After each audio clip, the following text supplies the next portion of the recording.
स्वागत।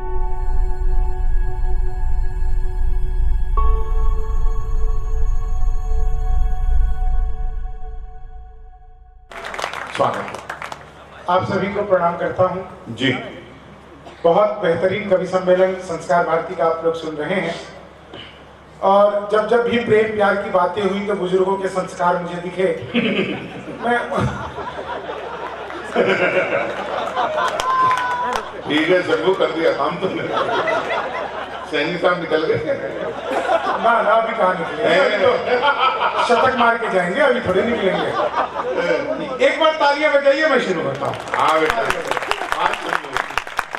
बहुत दिनों बाद गोहाना आना हुआ है। पहले भी एक बार किसी कार्यक्रम में आया था और बहुत बेहतरीन लगा। मैं जब गोहाना में घुसा तो मैंने एक चौक पर देखा 2 आदमी आपस में आधे घंटे से गाली गलौज कर रहे थे। मैं उनके पास गया, मैंने समझाया, तब मारपीट हुई। कमाल है संभव तेरा। नहीं, सच बता रहा हूँ। देखो, मैं मूल रूप से, जैसा कि बताया, मैं मूल रूप से बिहार का रहने वाला हूँ। वहां शराब बंद हो गई तो मैं दिल्ली रहने लगा। छोटी छोटी आपको 3-4 कविताएं सुनाऊंगा। कोई एक आदमी वहां पर बैठ जाओ, बीच में वाह वाह करना होता है। मेरी बारी में भी तो कोई करे।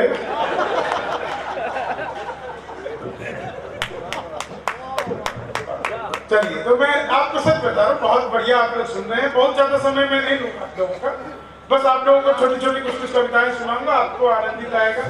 एक टिप्पणी करता हूँ। मैंने पिछले दिनों मोदी जी से पूछा, मैंने कहा मोदी जी आपकी नीयत क्या है। दोस्तों, बात समझ में आ जाए तो आगे से पीछे तक एक एक व्यक्ति का आशीर्वाद चाहिए। मैंने कहा मोदी जी आपकी नीयत क्या है। मोदी जी बोले मेरी नीयत पाक साफ है। वाह भाई वाह।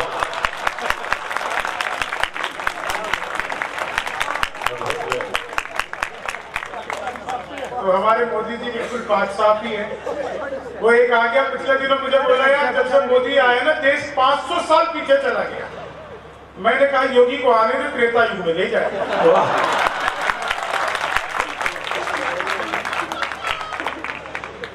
अभी 4 दिन पहले एक नेता ने कहा कि यार हमें हिंदू से नहीं हिंदुत्व से डर लगता है।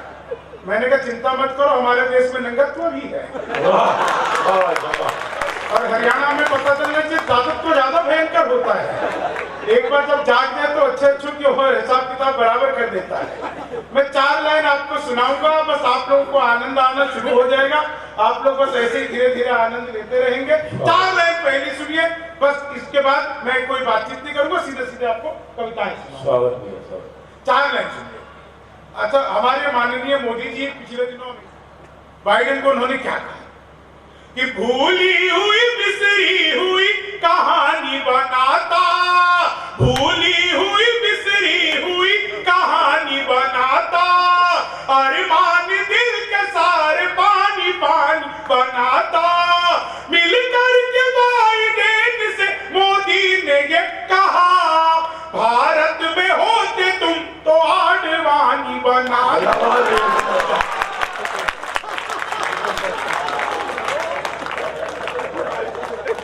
बूढ़ा इसी काम आता है।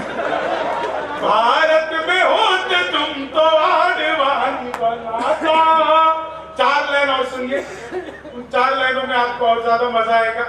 उससे पहले डोनाल्ड ट्रंप आए थे तो लोगों ने उन्हें तरह तरह की सलाह दी थी। आए थे ट्रंप नमस्ते ट्रंप करने, बाद में अमेरिका ने उनसे नमस्ते कर ली। वो आए थे यहाँ पे, लोगों ने उन्हें तरह तरह की सलाह दी। एक सलाह मैंने आपको लगे कि बिल्कुल सही सलाह दे दी है तो एक एक व्यक्ति का फिर आशीर्वाद चाहिए। ट्रंप आए थे, सबने सलाह दी, मैंने सलाह दी कि लालू से मिलो वो तुम्हें बिहारी न कर दे, जनता तुम्हें यहाँ की भिखारी न कर दे। उत्तर प्रदेश जाना ट्रंप सोच समझ कर, योगी जी तुम्हें ट्रंप से तिवारी न कर दे। योगी जी तुम्हें ट्रंप से तिवारी न कर दे। योगी, अच्छा देखिए, कोरोना काल जो हम लोगों का बीता, मैं एक टिप्पणी करता हूँ, आगे से पीछे तक आप मजा आ जाएगा। मैं इस लॉकडाउन में घर से बाहर निकला बेसन लेने, सूजी लेकर वापस आया।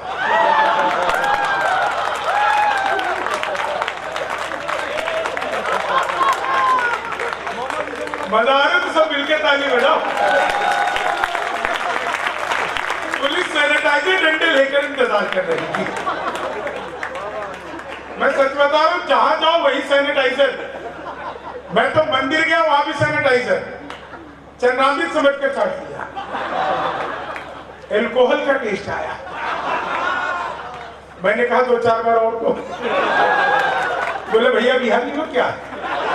मैंने कहा तुझे कैसे पता लगा? बोले नहीं, तुम्हारे यहाँ बंद है ना, लोग इसी से काम चला रहे। तो हम लोग तो सैनिटाइजर से भी काम चला लेते थे। 4 लाइनें सुनना, बिल्कुल मजा आ जाएगा आप लोगों को फिर से। अच्छा, बहुत दिनों बाद ऐसा कवि सम्मेलन कर रहा है जिसमें साउंड वाला भी वीडियो बन कर रहा है। बेटा ये वीडियो वाला, ये साउंड तो सिस्टम बाद में चलाया इसने। अभी पिछले दिनों वो साउंड से याद आ गया, पिछले दिनों एक कानून पास हो गया था ट्रिपल तलाक का जी। तो एक साउंड वाला मेरा पड़ोसी अब्दुल मियां अपना साउंड का सारा सिस्टम, इको सिस्टम लेकर सड़क पे। मैंने कहा क्या कर रहे हो? बोले बेचने आया हूं। मैंने कहा क्यों? बोले यार ट्रिपल तलाक लागू हो गया ना, ये इको सिस्टम में आवाज गूंजती है, गलती से एक बार मुझसे तलाक निकल जाए पूरे मोहल्ले का हो जाएगा। तो मैंने कहा तू तो बेची दे। लेकिन 4 लाइन सुनना, कोरोना काल की। कोरोना में क्या आनंद था कि बातों में वो पहले से अधिक मीन हो गई। बातों में वो पहले से अधिक मीन हो गई। मौका मिला तो 2 से भले 3 हो गई। करते थे सैनिटाइज जिसे इश्क से अपने, जाने वो किसके संग क्वारंटीन हो गई।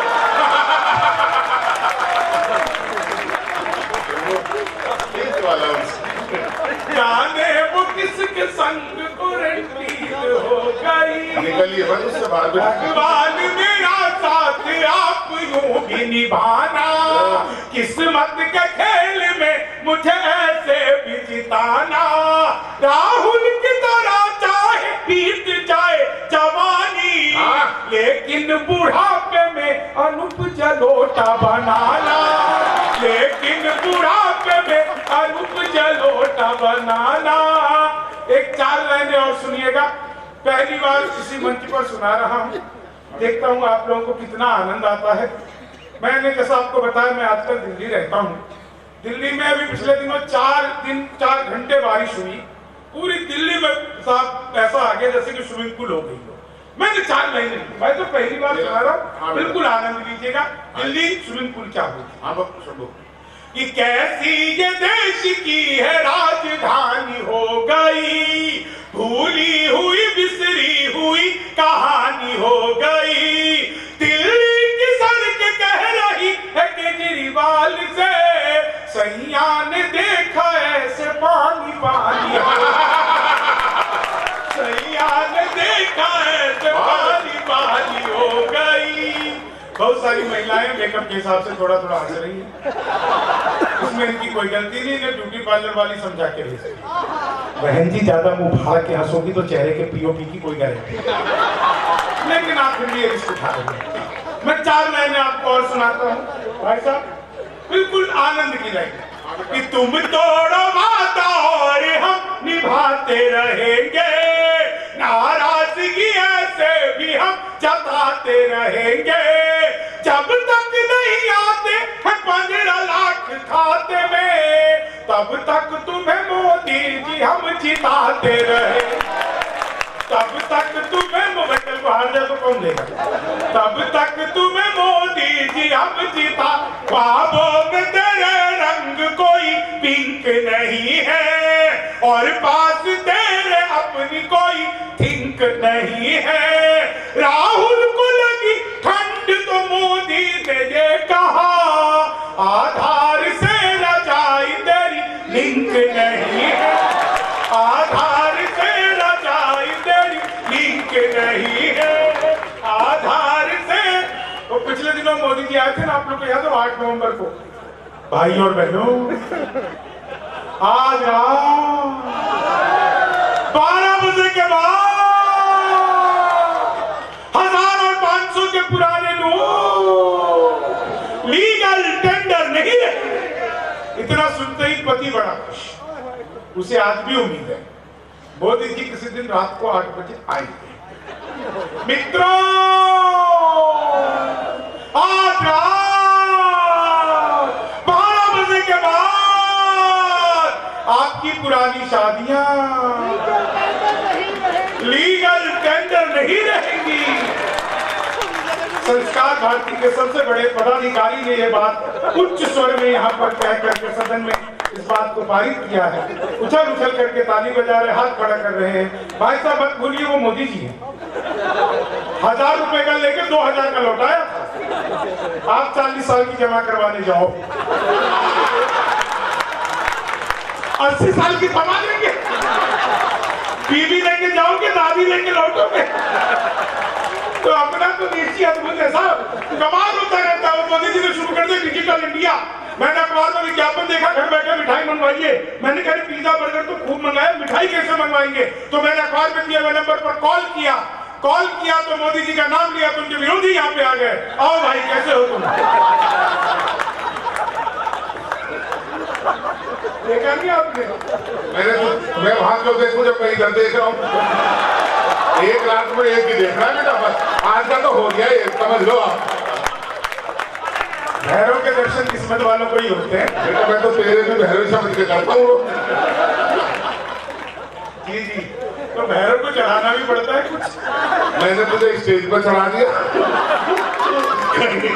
चलो भाई बच्चा, बहुत अखबार में विज्ञापन जब घर बैठे मिठाई बनवाइए।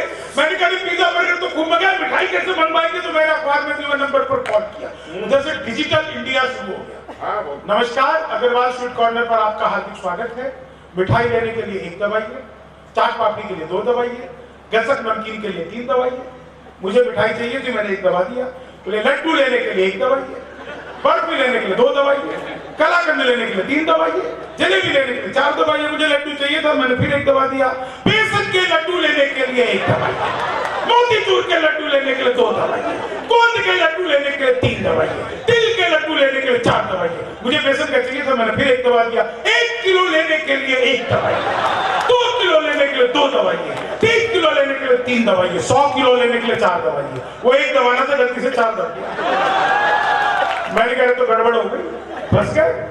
मैंने वही किया जो आप भी करते, तुरंत ही फोन काट दिया। 1 मिनट बाद कॉल बैक आ गई। बोले जी नमस्कार, हम अग्रवाल स्वीट कॉर्नर से बोल रहे हैं। आपके यहाँ से 100 किलो बेसन के लड्डू का ऑर्डर आया, मिठाई किस पते पर भिजवानी है? मैंने कहा तो सचमुच फंस गए। लेकिन मैंने जो उपाय निकाला साहब, मैंने कहा देखो ये फोन किसने किया मुझे तो पता ही। घर में हम 9 भाई हैं। सबसे बड़े वाले से बात करने के लिए 1 दवाई, उससे छोटे से बात करने के लिए 2 दवाई, उससे छोटे से बात करने के लिए 3 दवाई। आप लोग जोरदार तालियां बजाइए।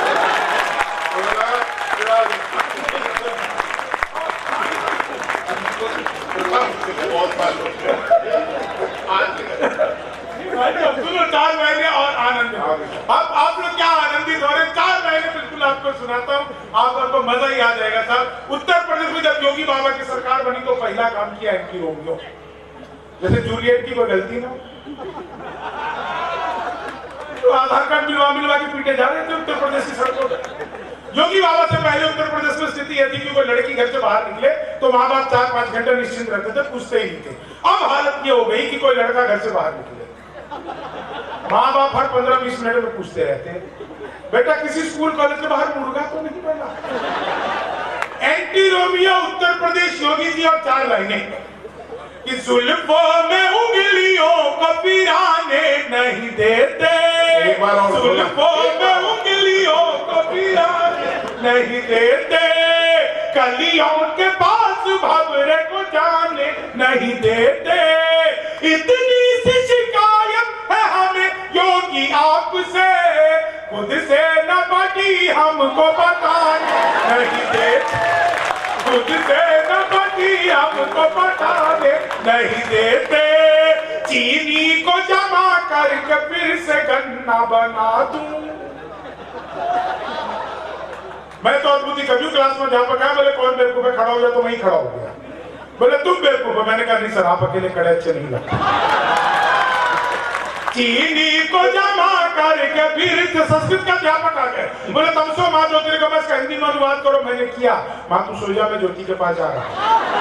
चीनी को जमा करके फिर से हिंदी का अध्यापक आ गए। बोले राहुल गांधी देश के प्रधानमंत्री बनेंगे, इसमें कौन सा अलंकार है? मैंने कहा जी असंभव अलंकार है। चीनी को जमा कर, मोदी जी चले गए थे नासा, वैज्ञानिकों ने 2 मिसाइलें दे दी। मोदी जी ने कोशिश का मैं क्या करूंगा? वैज्ञानिक बोले सर आपको तो आदत है, फेंक देना। चीनी को जमा करके फिर से गन्ना बना दूं। वो गए और उसके तुरंत बाद गणित का अध्यापक आ गए। बोले मैंने तुम्हारे पिताजी को 2000 रुपए 6% ब्याज पर 10 दिन के लिए दिए, तो 10 दिन बाद कितना लौटाएंगे? मैंने कहा जी वो नहीं लौटाएंगे। बोले तू तुम्हारे पिताजी गणित नहीं जानते? मैंने कहा जी आप मेरे पिताजी को नहीं जानते। आज तक एक का नहीं लौटाया। चीनी को जमा करके उसके साथ अंग्रेजी क्या गए? बोले खूबसूरत लड़की को अंग्रेजी में क्या कहते हैं? मैंने कहा जी खूबसूरत लड़की को अंग्रेजी में आई लव यू कहते हैं। चीनी को जमा करके फिर चीनी को जमा करके। अच्छा देखो इतनी सारी महिलाएं इतना हंस रही हैं। एक बार सच बताओ आपको, आप लोगों ने सुना होगा कॉपी पेस्ट। इस कॉपी पेस्ट का आविष्कार हिंदुस्तान में हुआ और हमारी नारी शक्ति महिलाओं ने किया। वो नीचे वाले होठों पर लिपस्टिक लगाती हैं, ऊपर पप पप पप पप करती हैं, हो जाता कॉपी पेस्ट। चीनी को जमा करके। मैं तो ट्रेन में आ रहा था, बीमारी वर्ग पे सो रहा था, ऊपर पे 30 नीचे पे 80-90, तो 30-80-90 से पूछा, बोली बहन तेरी उम्र क्या है? वो बोली 38-40। अब उसमें से पूछे तेरी क्या है? बोली 18-20। मैं तो 20 के बरस से धड़ाम से नीचे गिरा। बोली भाई तो क्या कर रहे हो? मैंने कहा जी पैदा होने की कोशिश। चीनी को जमा करके। मैं तो बिहार का साहब एक्स्ट्रा इंटेलिजेंट। इलेक्ट्रॉनिक शॉप पे मैंने पूछा टीवी कितने का दे रहे हो? बोला जब बिहारियों को टीवी नहीं देते। मैंने कहा तुझे कैसे पता लगा? बोले निकल यहाँ से। अगला दिन मैं सूट बूट हैट तक नहीं पूछे। मैंने कहा ये टीवी कितने का दे रहे हो? बोला तुझे कल भी मना किया। बिहारियों को टीवी नहीं देते। अगले दिन मैं बुर्का उड़ के चला गया। मैंने कहा भैया ये टीवी कितने का दे रहे हो? बोला भाई साहब आपको 2 दिन से मना कर, हम बिहारियों को टीवी नहीं देते। मैंने कहा ठीक है मत दे, लेकिन ये बता तुझे पता कैसे लगता है मैं बिहारी हूँ? तो उसने जो बात बताई आप लोगों तक पहुंच जाए तो एक व्यक्ति का आशीर्वाद चाहिए। मैंने कहा ठीक है मत दे, लेकिन ये बता तुझे पता कैसे लगता है मैं बिहारी हूँ? बोला बेटा जिसे तू टीवी कह रहा है वो माइक्रोवेव है। चीनी को जमा करके फिर से गणित के अध्यापक आ गए। बोले x की वैल्यू बताओ। मैंने कहा जो हमें छोड़कर चली गई हमारी नजरों में उसकी कोई वैल्यू नहीं। चीनी को हिंदी का अध्यापक फिर आ गए। बोले आमंत्रण और निमंत्रण में फर्क बताओ। मैंने कहा जो निमंत्रण नीम के पेड़ के नीचे से दिया जाता है उसे निमंत्रण कहते हैं, जो आम के पेड़ के नीचे से दिया जाता है उसे आमंत्रण कहते हैं। चीनी को जमा करके फिर से गन्ना बना दूं। मैं सच बता रहा हूँ आपको साहब, आप लोग जितने आनंद से हंस रहे, जितने मौज मस्ती से आप लोग सुन रहे हैं, जितने बढ़िया तरीके से सुन रहे हैं संस्कार भारती का ये पावन मंच, और सबसे बड़ी बात कि हम अपने शहीदों को याद कर रहे हैं, अपने बेटों को याद कर रहे हैं, अपने बलिदानियों को याद कर रहे हैं। इस पावन मंच से एक बार सारे लोग जोरदार तालियां हमारी संस्था इसरो के लिए बजाएंगे। अंतरिक्ष की हमारी संस्था इसरो के लिए ये तालियां मैंने इसलिए बजवाई है क्योंकि इसरो से मेरा बचपन का नाता है। जब मैं पहली बार स्कूल गया तो मैडम बोली लड़कियां उसरो में बैठेंगी, लड़के इसरो में बैठेंगे। अपना उस दिन से नाता है। चीनी को जमा करके फिर से गन्ना बना दूं। मैं सच बता रहा हूं साहब, विज्ञान के अध्यापक आ गए। बोले बच्चे का पैदा होना सोशियोलॉजी का टॉपिक है कि बायोलॉजी का? मैंने कहा कि बच्चे का चेहरा बोरा माता पिता पे गया हो तो बायोलॉजी का। चीनी को जमा करके फिर से गन्ना बना दूं। क्या शानदार आप लोग सुन रहे हैं। मैं एक मुक्तक विशेष आप लोगों को सुनाता हूं और उसके बाद इस कवि सम्मेलन का जो बेहतरीन संचालन आ रही है। नहीं अभी सुना बेटा, ऐसे तूने भी तो गंगा पे लिखी। मैंने तो भाई साहब जमुना पे भी लिखी है और मैंने जमुना भाई पे भी लिखी। आप तो माँ पे लिखते हो, मैं बच्चों की माँ पे लिखता हूँ। और भाई साहब मैं भी ऐसी फोन पे लगा रहूंगा, चिंता मत करो, आप डांटना मत। प्रोग्राम आ रहा तो मुझे भी लिखवा देना। चलो खैर, मैं एक आपको एक पोस्ट सुनाता हूँ साहब। 4 महीने मुझे अचानक से याद आ गई। वो प्रोफाइल पिक में हिरनी जैसी चाल निकली थी, वो प्रोफाइल पिक में हिरनी जैसी चाल निकली थी, लरजते होठ से बिल्कुल सुनहरे बाल निकली थी। महीनों बाद नंबर फोन का मांगा तो ये पाया, जिसे समझा बबीता था वो जेठालाल, जिसे समझा लाइनें और सुनिएगा, और मैं ये छंद की 4 लाइनें जो मुझे सबसे ज्यादा पसंद है वो आप लोगों को सुनाता हूँ। आप लोग बहुत बेहतरीन जब सुन रहे हैं, और उसके बाद जब दिनेश जी लिखे तो अचानक से मुझे अपनी कुछ पंक्तियां याद आ गई, जो मैं कभी कभी ऐसे अच्छी पंक्तियां भी लिख देता हूँ, लेकिन ये 4 लाइनें सुनिएगा। जीवन में हास्य का क्या महत्व है? आप लोग, जब से मैं आप लोगों के बीच में हूँ, आप लोग हंस रहे हैं, ठहाके लगा रहे हैं। दिनेश जी ने भी बहुत ही अद्भुत संचालन किया। वो सब हम सारे कवियों को प्रेजेंट करते हैं और जगह जगह कवि सम्मेलन खूब सारे करवाते हैं। मैं आपको साहब एक विषय बताता हूँ, जीवन में हास्य का क्या महत्व है। कि मित्र मिले हम 4, एक बोला सुन यार जोशी के बिना तो ये जवानी सुनी सुनी, दूसरा बोला जोश से ही काम चलता नहीं है, हौसला जो ना हो तो रवानी सुनी सुनी है, तीजा बोला मैं तो बस एक बात मानता हूँ, प्यार के बिना सभी कहानी सुनी सुनी है। मैंने कहा प्यार जोश हौसला सही है, पर हंसी ना हो तो ये जिंदगानी सुनी सुनी है। मैंने कहा प्यार जोश हौसला सही है, पर हास्य ना हो तो ये जिंदगानी सुनी सुनी है। आंधियां गमों की जब तेज चलने लगे तो दोस्तों के बीच में ठहाके मारे हंसना, रास्ते सफलता के बंद जब होने लगे मंजिलों को देख देख लगातार हंसना, अपने पराए जब रूठ जाए तुझसे तो खुद से निपट कर बार बार हंसना, बात मेरी एक गांठ बांध रख ले तू प्यारे, 1 लाख दुख दवा एक बार हंसना, बात मेरी एक गांठ बांध रख ले तू प्यारे, 1 लाख दुख दवा एक बार हंसना। तो आप सबका बहुत बहुत आभार, बहुत बहुत धन्यवाद। आइए हम तब तक आपकी चैटिंग पूरी होती है। मैं एक कविता, अच्छा बहुत अच्छे से सुनाऊंगा आज। 5-10 मिनट का समय और दे दें आप लोग। समय है जी पूरा। समय आप पे तो है, उधर तो जा रहे हैं, उनको तो 1 मिनट भी ना है। पति पत्नी साथ जा रहे हैं, जिस भी पुनीत कार्य के लिए जा रहे हैं, भगवान उन्हें सफलता दे। ये सुन करके पत्नी ने पति के एक थप्पड़ मारा पीठ पे, तो क्या जरूरत थी ले जाने, और कहा भाई साहब मजा आ गया, तू आ जा बेटा, तू आ ही जा बेटा। हाँ, इनका काम खत्म हो गया। मैं आइए दिनेश रघुवंशी जी को बुलाना चाहता हूँ। वो सुना दे 2 लाइन की, भूलते जा रहे हैं, अच्छी कविता है, 2 लाइन। चलिए मैं एक कविता आपको सुनाता हूँ। आज का जो कार्यक्रम है ये बहुत ही अद्भुत कार्यक्रम, इसलिए सुना ये कार्यक्रम इसलिए अद्भुत है कि हम वो काम कर रहे हैं जो हमें रोज करना चाहिए। हमें रोज इसलिए करना चाहिए क्योंकि इस देश की बुनियाद अगर किसी के ऊपर में है तो हमारे सैनिकों के ऊपर है, हमारे सुरक्षा कर्मियों के लिए है। मैं पुलवामा की एक घटना को याद करता हूँ और एक छोटी सी कविता आज के विषय को ध्यान में रखते हुए, अर्जुन सिसोदिया की जो देश के बड़े वीरस के कवि हैं और बहुत ही बेहतरीन वो लिखते हैं, और मेरा ये सौभाग्य है कि उनका बहुत स्नेह मुझे मिलता है, बहुत प्रेम रखते हैं, और सैकड़ों हजारों पुस्तक दिनेश रघुवंशी जी ने शहीदों पर लिखे हैं। मैंने बस 4-5 लाइनें लिखी हैं, लेकिन वो आप लोगों को लगेगा। आप बस ये कल्पना करिए, यहाँ पर गोहाना के इस पावन पवित्र मंच पर आप सब हैं, मैं हूँ। पुलवामा जब अटैक हुआ था तो वो सुबह 4-3:30 बजे का समय था। हमारे जवान, हमारे बेटे अपनी अपनी ड्यूटियों पर जा रहे थे, वो एक ट्रक में थे, और उनके ऊपर पीछे से RDX का हमला होकर के, बम का हमला होकर के वो शरीर सर समेत वो नहीं रहे, उनके शरीर के भी बटकचे हो गए। वो तिरंगे में लिपटे हुए शब्द हमारे पास जब आए तो हम लोगों ने उन्हें जो श्रद्धांजलि दी, बस आप बस ये देखिए कि तिरंगे में लिपटे हुए वो शब्द जा रहे हैं, आप और हम उन्हें श्रद्धांजलि दे रहे हैं, धन्यवाद दे रहे हैं। दिनेश जी से भक्त गीत पहली बार सुनेंगे शायद, तो बाकी जी बेटा। हमारे पुलवामा के सारे शहीद, उनको नमन करता हूँ।